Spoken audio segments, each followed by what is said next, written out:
well. I guess just your initial reaction to what you see there. Yeah, I mean, it's exciting. All the drama was taken out of it early, just being one of the first teams up there.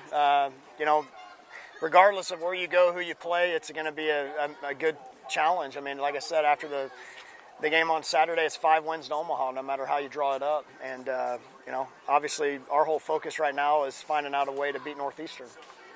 Obvious connections with Coach Van Horn being in that same regional. What's your history playing against him, and what's that dynamic like?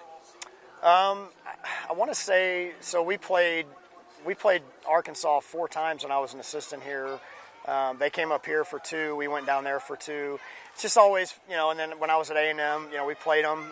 Been in that ballpark a few times now, and it's always a little bit, weird when you're playing one of your kind of somebody in your tree a little bit. But this weekend it's going to be all about the baseball. There's really no doubt about that. Will, what were you expecting heading into today? Didn't really know what to expect. The only thing I expected was to see our name called. We knew that was going to happen. Beyond that, I had really no idea. I mean, you look at all the predictions and everything else. I mean, they anywhere from the West Coast to Texas to Arkansas, anywhere in between. So I had no idea what to expect. I know our guys are just excited. You're a Power 5 champion going to the #1 seed. I know you haven't seen the whole field, but you kind of feel like the Big Ten got penalized again?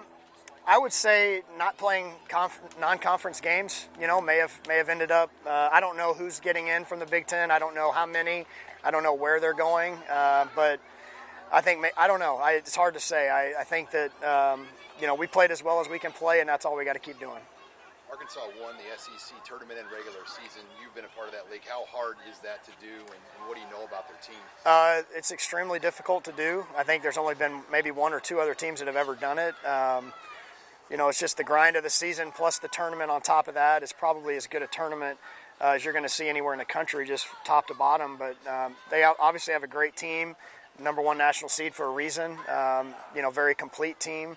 I don't know, haven't looked too much into it yet. That's what this week's going to be about, is just finding out a lot about Northeastern right away and then go from there. Will, do you communicate with Dave? Yeah, we do pretty regularly. He reached out to me after we won. I reached out to him after they won the regular season, and we keep in touch via text typically, and we've maintained that line of communication. Do you feel like the style of play that you guys play is at its roots similar to what he's done? I know he's evolved over the years. But sure.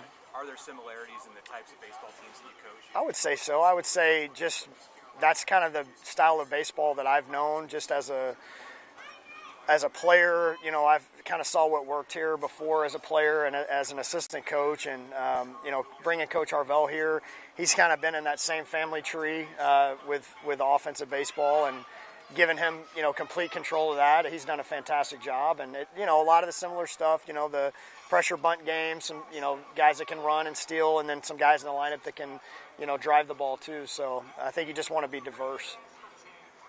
What are the challenges of strategizing your pitching for the weekend and kind of knowing who you want to throw on each day going forward? Well, at first glance, I mean, we've done one thing all year, so it's Povich has been our Friday guy all year long. Northeastern obviously has a great team. I don't think they lost 10 games all season long. So I don't really know how I'll have to dive into everything, but I would imagine we're not going to do too much different this weekend.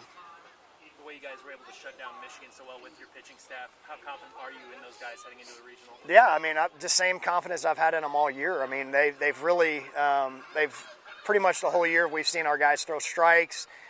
They've been on attack. They're not scared of the moment. They make some of their biggest pitches to get off the field when they have to, and that's part of being a good pitcher and a good pitching staff as a whole is how do you limit the damage? Are you giving up the crooked numbers? Are you allowing the 2-out hits, things that put momentum in the other team's dugout? I think the one thing our pitching staff's done all year is they've thrown strikes and they've made pitches to get off the field when they need to, and we saw that this weekend as well.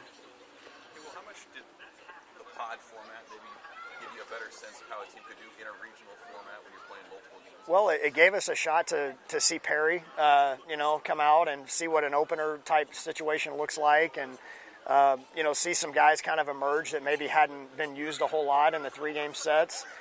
some guys that we're probably going to count on this weekend. So I think the 4-game series in general kind of allowed us to see some things that maybe we wouldn't normally have seen, and then playing 2 different teams, having 2 different scouting reports, those type of things. It does give you a little bit of a regional preview that way. Well, with Spencer and Max winning Player of the Year and Freshman of the Year, can you just kind of speak to just how deserving they were of those awards this season with the way they played?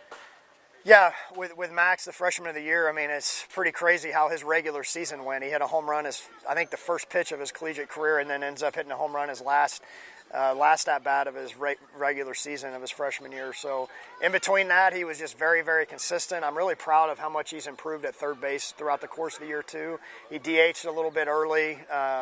He's really worked hard on his defense. I mean, you've seen him take away runs out there. I mean, that's been a big improvement in his game, but just in general, his offensive game has been very, very consistent. He's hit in the middle of our order the whole year.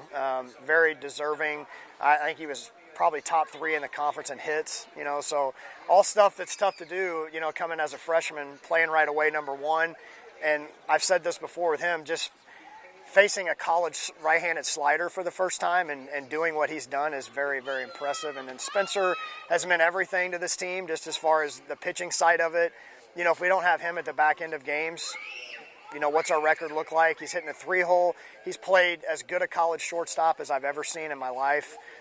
He's been a leader for the team. I mean, very, very deserving on his part as well. He's taken everything we've asked him to do and then some and done it. And I think he was the most valuable player in the conference without question. Those guys they've been huge with what we've done this year. Any questions, guys? Okay, I'll bring over a couple players here in a second.